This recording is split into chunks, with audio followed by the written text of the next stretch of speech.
On the morning of July 7, 2016, Antonio and Joshua George, aged 2 and 6, were burnt to death after a fire ripped through the drop-in center on Hatfield Street, Georgetown.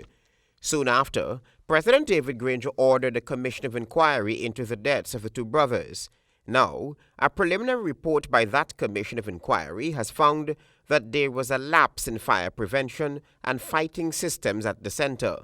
The preliminary report pointed to some issues of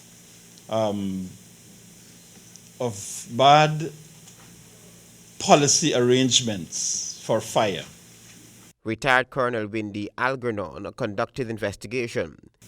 Right? It pointed to that. It pointed to the fact that there was not enough collaboration between entities that had to do with the management of the drop-in center.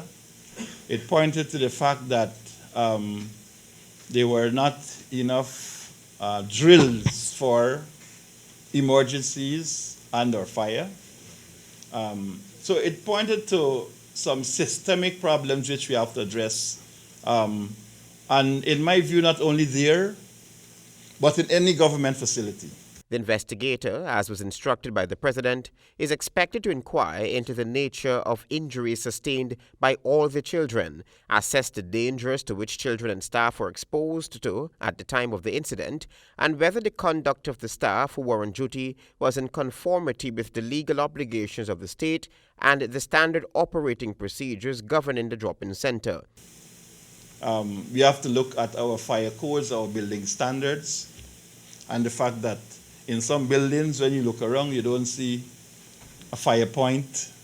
In some places, even in the schools, remember when you were at school, when you have assembly, you are told in the event of an emergency that you are to march and you are to assemble at a certain point. All of these are things which we have to bring back, which we have to reemphasize. And some of these we have actually lost along the way. And these are when we talk about rebuilding standards, when we talk about rebuilding the country, these are some of the things that we have to look at rebuilding to ensure that we can have a safe